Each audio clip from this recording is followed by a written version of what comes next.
Hey everybody, it's Meredith Miller with Inner Integration, and right now tonight I want to give you 5 ways to disarm a toxic person. Have you ever met a toxic person? Maybe you had some kind of encounter with them in the moment and you got sucked into their agenda. Like whatever it was they were trying to emotionally manipulate you about, you got sucked in, and then maybe afterward you just felt awful. Maybe like you didn't even understand what happened or how it happened, and you were just like, oh, I coulda, woulda, shoulda done all this other stuff, but you just didn't think in the moment what you can do. You didn't know what tools you could use with a toxic person. So chances are you know at least one of these people. Maybe someone in your family, maybe your intimate relationship, maybe someone in your friend circle, someone at work, or just random people that you meet in society.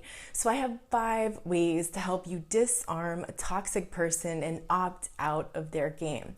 So plus, if you stick around here, you're gonna learn some really helpful phrasings that you can use, like mental Tai Chi, right? So when a person comes at you with a covert, aggressive manipulation tactic, you can kind of use these phrases to Tai Chi that away. So you don't get involved in the attack, you don't go on the self-defense, you don't really feel horrible afterwards because you kind of just moved the stuff away. So the very first thing that you can do is to breathe. Take some deep breaths, right? You can always take 3 breaths before you respond to someone. When you start focusing on the breath, that makes you present. It brings you into the moment. You become like totally mindful and present in that moment. You start to notice new things. You start to notice maybe your heart's palpitating, maybe your hands are sweating, maybe you notice how that person is triggering you emotionally. Maybe you're like, man, they hit on that shame thing.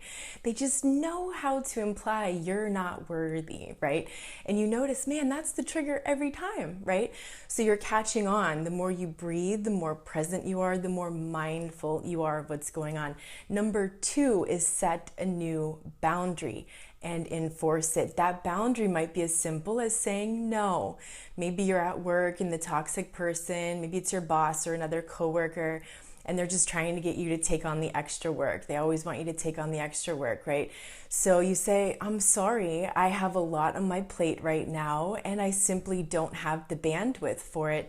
We're gonna need to delegate that to someone else. You start saying no in some way. Maybe in your intimate relationship, the person's always asking you to do something for them, like always, always, and you never get to pick you first. And so finally that night you stand up and you say, no, I'm not gonna watch that series with you. I'm gonna go do this thing for me. You set a boundary, you say no, and you enforce it. Make sure you enforce the boundary or the person is gonna think you're not really serious about your boundaries, right? So number 3 is to observe. That means watch it like you're watching a movie. Like you're not you and you're not the other person. You've separated yourself from you and this other person. So it looks like something's happening with the feed. Hopefully it's okay. I don't do this very often. I'm gonna get used to this. So when you're observing, right, you've now separated yourself. You're watching like a movie. You can see this person. You can depersonalize the abuse. You're not caught in the drama, because when you're caught in the drama, you're gonna wanna immediately emotionally react to what they're doing. And that's how they win. That's how they get you, is when they get you to emotionally react. Right? So you don't want to get upset and angry. You don't want to act really happy and positive either, because either emotional reaction, they're just going to hone in on that and somehow manipulate it. So when you're observing things, it becomes less emotional. You can detach, you can watch the movie, you can see things happening from a different perspective. It gives you more of a delayed response, and it gives you a lot more power in how you respond. So number 4 on this tactic list is to guard your attention like your life depends on it, because it probably does. Where you focus your attention is where you focus all the power of your mind. And that is the greatest tool that the narcissist, the psychopath, the sociopath, the borderline personality will use against you. They want to direct your attention to something. They want you to focus here. They want to elicit a certain emotional response, thereby controlling your behavior, right? So if you control your attention and you catch they're trying to pull you down that way and you're like, and you keep that attention where you want to keep it, you cancel, you delete, you redirect towards whatever it is that you actually want to pay attention to. They'll like to invite you to doubt yourself, for example. And, maybe you tell them about a hope or dream you have for the future. And they're like, well, blah, blah, blah, blah, blah. And it's like the seed of doubt, right? And you're like, yeah, I've already thought about that, but not interested. Maybe it's a fear. Well, you should be really, really afraid because of this or that, maybe you can't do it. Maybe it just all falls apart, and they try to talk you out of it. And you just say, no, thank you. And you focus your attention on the positives, on your strengths, on how, you've done this already or something similar and you can do it again. Maybe they even like tried to entice you to take actions against your integrity, right? They love to do that. And then they can manipulate the guilt around that. So when you're really paying attention, you're like, oh, I see that. That's a trap. Yeah, I'm not going to do that. Right? And you're like, that doesn't feel like it's in alignment with my integrity. So I'm going to choose my integrity first. So that's guarding your attention. And number 5 is phrasing. This is used to diffuse the tension. It's used to deflect whatever covert manipulation attack is coming at you, kind of like a Tai Chi movement where you don't absorb it, you don't hit back, you just kind of redirect it over there, returning the responsibility to the rightful owner. So I'm going to give you some of these phrases, but let's wrap that first part up. And let me remind you that if you ever at any point in the conversation start to get upset, refer to number 1. Breathe, right? Just keep coming back to number 1, breathe. If you don't know what to do, go back to number 1 and breathe. That's going to give you a moment to get some distance, to start observing things easier, to become more mindful. So remember, never give an emotional reaction to a toxic person. They love it. They don't care if you're angry. They don't care if you're overly excited and happy. Either way, they're going to manipulate that emotion against you. So in the moment, make sure you don't give that to them. You keep breathing. Then you want to go away later, back to your home, back to your safe and sacred space where you can process that emotion. Any emotions that came up, maybe you're angry, maybe you're sad, maybe you're like, why would they do that thing? And so you work it out by yourself. You imagine this person's there. You let all the emotions out. It's really important to get them out. You don't want to keep those emotions stuck in your body. You don't want to eat the emotions because they will eat you, right? That's the dirty trick which the narcissist gets you to own, these heavy emotions. So you don't react in the moment, you breathe, you observe, you distance yourself, but then later you process the emotions. So here's some phrases for handling a toxic person. So let's say the first scenario is like you set this new boundary and the person's like, well, you're selfish and I don't feel blah, blah, blah, blah, blah because you're selfish and you set that boundary. What you can say is something like, that's interesting. And you can stop there. Or you can say, that's interesting. I wonder why you think that. That's interesting. I wonder why you say that. And maybe they're calling you a whatever and all sorts of names, right? You can use this sort of tactic. I learned this many years ago when I was teaching high school. I took this awesome continuing education class, how to deal with difficult students. Oh, you're a horrible teacher and you're this and that. And why do we have to learn Spanish and whatever? That's interesting. Or you can respond to something like if they directly insult you, call you something, instead of defending yourself and getting angry, you say something like, that's possible. You're a bitch. That's possible. Could be. This is so unfair. I can't believe we have to do this homework assignment. That's possible. But it's sort of like you're just deflecting it. You're not really engaging in it. You're not getting them upset and provoking them. It's kind of like, well, you've heard what they said and you're not going to argue and you're also not going to let them manipulate you into doing something different. So that's interesting. Let that be a go-to default. Now, maybe you're in a situation with someone and you have like vastly different opinions, right? And you realize like that's not going to change. Like you're not going to change your opinion and you don't have to, and they're not going to change their opinion. So you can say something like, I see you feel strongly about this, and we see things differently.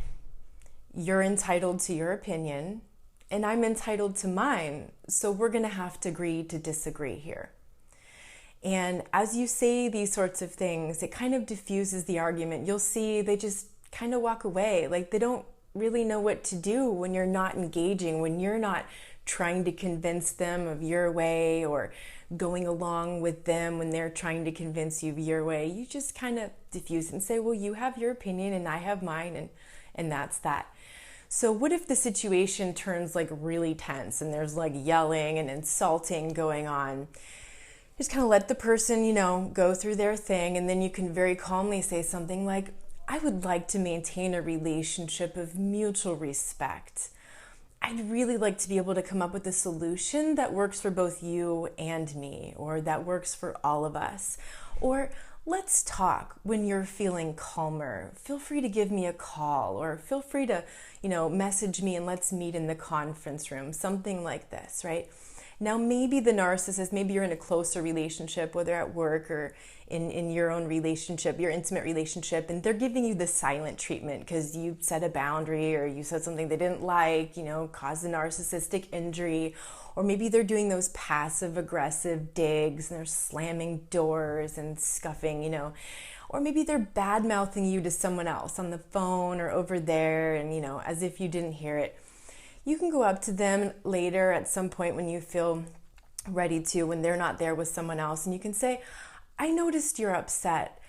I'm just curious, did I do or say something that offended you?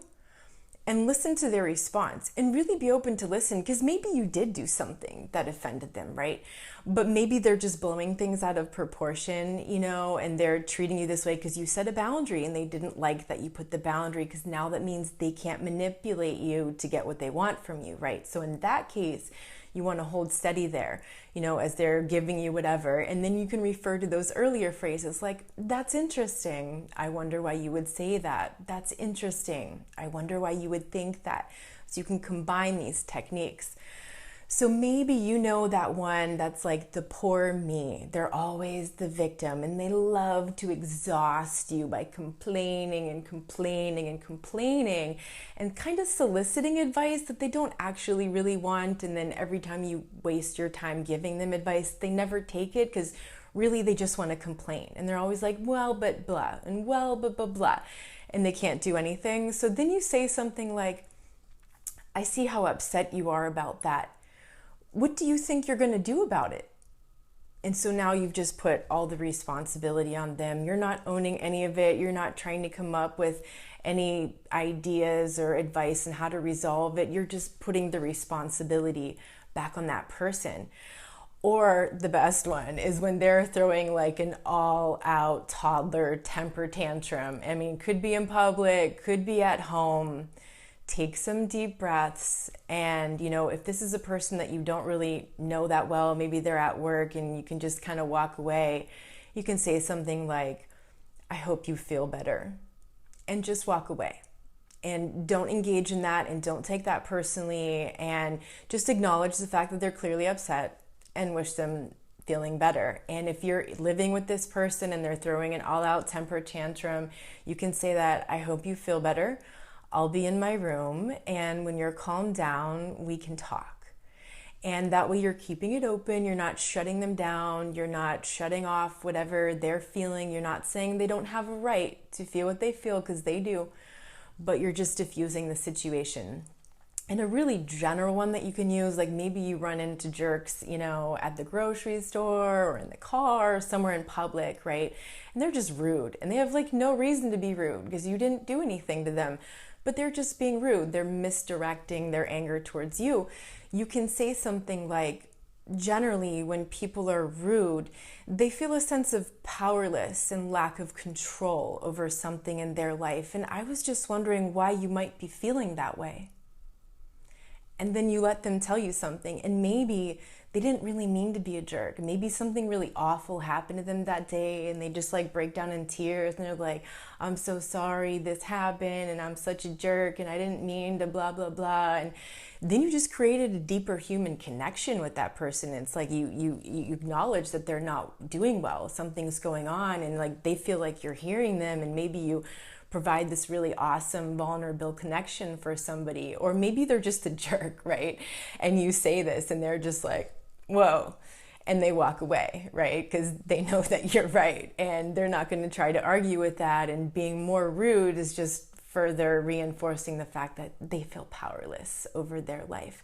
So, if you've been in relationships with toxic people like psychopaths, sociopaths, narcissists, people with borderline personality disorder, you're going to find great value in utilizing these phrases and using these 5 tactics that I just gave you here tonight. If you want more work on the self-healing process after being in a relationship with one of these people, be sure to check out my 12-week Sana audio series. That's a 3-month journey that I take you into the self-healing process after narcissistic abuse. You can download the MP3s, you can print out the PDF worksheets. Every week has a different topic with a lesson and a meditation and some exercises you can do to help yourself heal. So I'm going to put that link below here in case you want to check that out. It's only $10. And just in case you haven't got it yet, I give out a free training. When you click on, if you're watching this on Facebook and you click on watch video, that will take you right to the opt-in page and it will send you my free fundamentals of Sana training, and that's a 3-part video training. It's like from the ground up, like you're just starting to heal, you don't know what to do, where to begin. And even if you're further along in the process, if you haven't taken advantage of that free training, check it out. It is always good to review the fundamentals, like the really basic stuff. Like, number 1 on my list tonight was breathe, right? That's so basic, but sometimes we just forget the most simple stuff that really moves the needle in the biggest way. So thank you all so much for tuning in tonight, and I am sending a big hug to all of you.